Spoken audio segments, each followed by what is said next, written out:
So, this whole thing could be creating more than one predicament for me, actually. And maybe not just for me,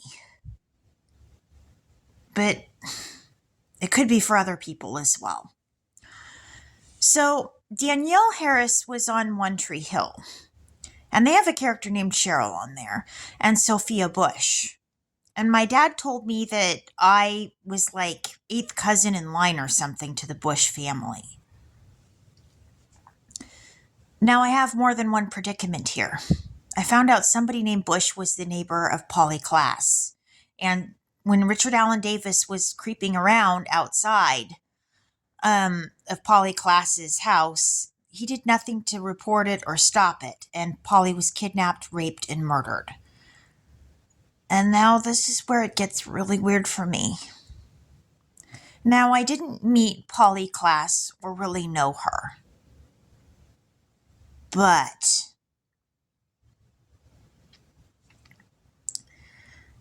she's got the same brown eyes like I've got. She had the same brown eyes, the same cheekbone structure. She had dark hair like mine, and I think a smile that was like mine.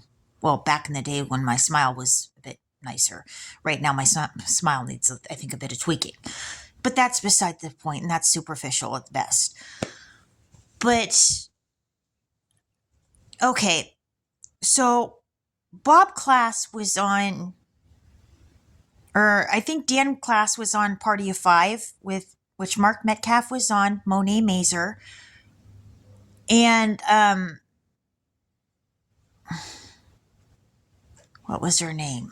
Jessica Jackson is Cheryl, and then with Eddie Jones and Darlene Hunt is Hillary, and I know Hillary Jones, and we're back to Hillary. So there could be more to this. And then there was Carlos Frey and Jan Linder. And now I was friends with Michelle Brink, and that got complicated why that went belly up. But her roommate is Jane Linder, and those two are friends. And they both said that they knew Lacey Peterson. So now the show was called Party of Five, and I think they're implying that Monet could be my sister, but there could be an implication about the fact that Polly Klaas could have been related to me. And I wondered if she was adopted. I theorized that she might have been adopted, and I don't know. I don't have the paperwork to show that or anything. But I figured she didn't really look like either of her parents. I mean, no offense to her mom and dad, but I just felt like I wondered if she was adopted. Didn't mean they may not have loved her any less, I don't know, but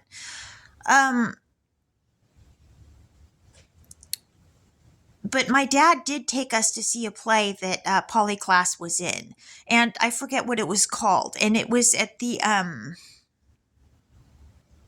wasn't the Curran Theater. That was where I saw Phantom. What was the theater? Cinnabar. It was the Cinnabar Theater, and so my dad did take us to see a play there, but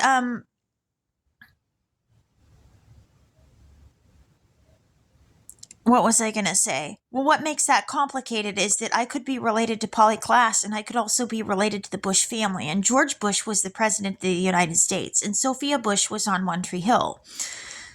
And Gianna Kramer was on there. And William Kramer and his family died in the Aeromexico crash, in the collision with them. And both planes went down and crashed, and everybody died. And Janet Kramer, well, she's got a nose like mine, I think, and she's tall like my family. She's tall. And,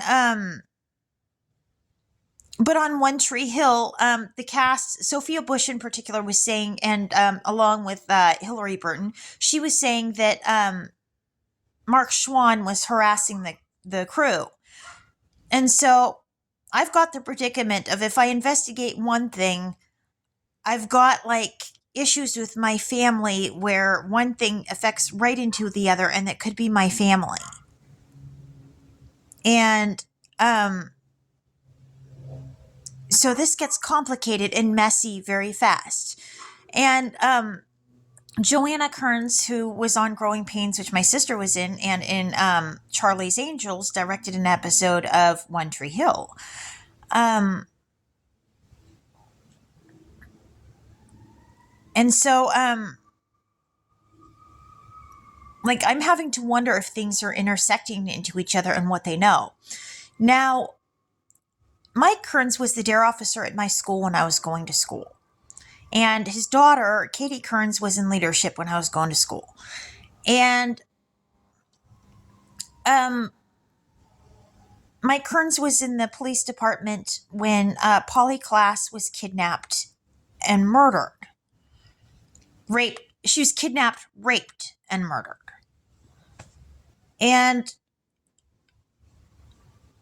no, I didn't know Polly Klaas.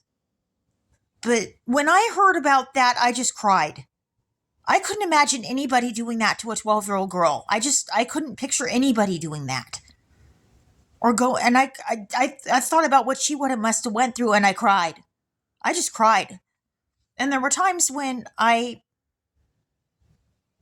would be in my parents' car and just looking at the stars and thinking of Polly and praying for her.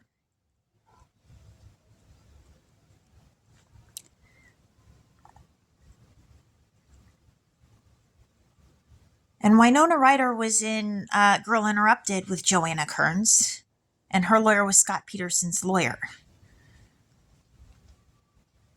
And I have a feeling that might be pertinent.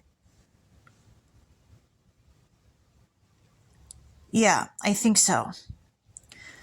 But, so, Katie Kearns was going to school with me when Marcia Rowe was in drama. And Angelina Jolie played Lisa Rowe. And the story of Girl Interrupted, I read the book, and it was based on the real life story of Susanna Kaysen, who was in a mental hospital. And Daisy Randone commits suicide. And what I found odd about that was that, it was suspected that her father was molesting Daisy. And it was pretty obvious that something was still off with Daisy because, and I think this was part of her trauma. But, she was keeping the carcasses of dead chickens underneath the, her bed. And when she stored 5, they'd take them. And the girls walked into the room and, when they went to go visit Daisy, they said that nothing had changed but the surroundings, and that basically they were saying that Daisy's dad was fucking her and basically she enjoyed it. And Daisy was asking for Colex when she was in the hospital. And I think maybe, here's a weird theory and it's twisted. Almost a little bit. Yeah, maybe. I think they should have sent her in there, had her provoked, and taped Daisy's reaction and see if they could get an answer out of her. Or at the very least, tape Lisa provoking her and seeing if there was something to the story. And maybe, but then gotten Daisy out of there after they did that. Maybe. Maybe Daisy could have been spared. But I think sending Daisy home from the hospital was negligent. They knew they knew Daisy Randone, the real life Daisy Randone, was not okay. But so Joanna Kearns was in Girl Interrupted with the character of Lisa Rowe, played by Angelina Jolie, and then Linda Kearns was in Titanic with Richard Graham as Quartermaster Rowe. And I went to school with Marcia Rowe, who was in drama. And I think it was with her, Jessica Sinsheimer, and Marla Mitchell that we performed Phantom of the Opera for the talent show. And, so there's another thing to look at with that. But I think sending Daisy, the real life Daisy Randone, home they needed to be held accountable for her death if she committed suicide, because no, she wasn't ready to be sent home. And sending her home with her dad, who may have had a history of abusing her, was actually quite negligible and stupid. I mean, there's stupid and there's that. No shit. But anyway, there's my commentary on that one.